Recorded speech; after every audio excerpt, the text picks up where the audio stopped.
Daynin Dashefsky, and joining me today is my good friend Toby Fresh, and he's with Gracie Technics in Honolulu, Hawaii. And what are we going to show them today? I forgot. See? Baseball choke. You're fired! Baseball choke from side control. So we can do it from different positions. So we're going to show side control today. Okay, I'm going to have you lay here, put your head over here. So again, before we do any kind of choke or any kind of submission, it's always position before submission. You want to make sure that everything is the right. And of course, Toby knows better than to put his legs down there. Always want to keep your legs up. Now, when go ahead and put your legs down. I tell my students, when your legs are down, that's basically saying, I give up. Because you don't have anything to push and to move yourself with. You're just kind of laying there. So we always want to get into the habit, even when we're just training or relaxing, keeping those legs up so it's kind of muscle memory to keep our legs up.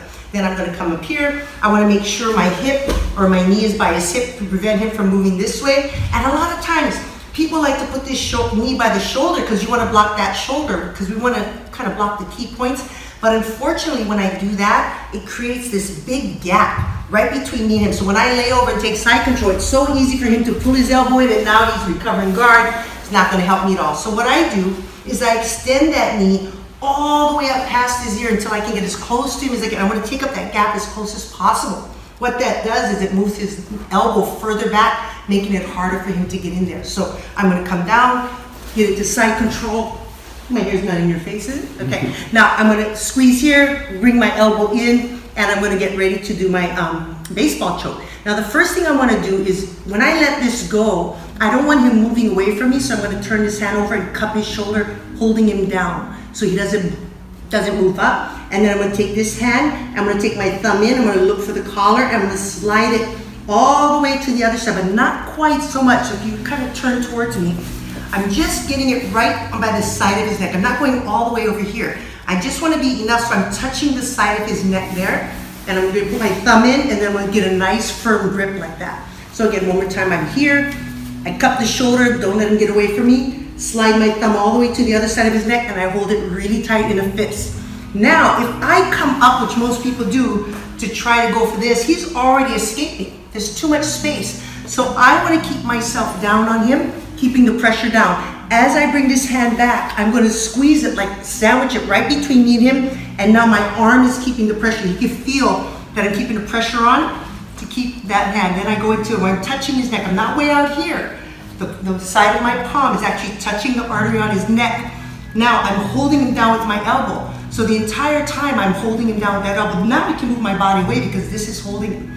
Now again, a lot of people make the mistake. They lean forward and they go into a judo and then they lean back and try to choke, and I just lost it, right? So we get really lazy and we drop. That's the worst thing you can do. I'm gonna actually turn you this way so I can show them the key. Just like a baseball, we wanna turn him. So again, I'm here on the side.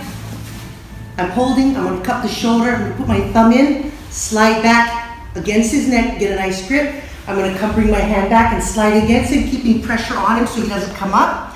Now, once I get that baseball grip, I'm going to flare my leg up and I'm going to slide away from him. All the way over, my hips all the way down. I got all this space between. Now I'm going to bring that elbow and turn it towards the ground, and I'm going to lean into him this way. So I'm leaning almost like a crunch. I'm bringing my cheek to him. I'm not leaning back. I'm leaning forward. So one more time. I'm here, I cup the shoulder, get my thumb in, slide it, and hold on to that grip really tight. Come back here, slide my hand in. Now I can lift up because I got my elbow holding him down, or my forearm holding him down. Flare that leg up. I'm going to slide away from him like I'm sliding to first base. I'm going to drop that elbow, turn him towards me, and choke. And that is our baseball choke.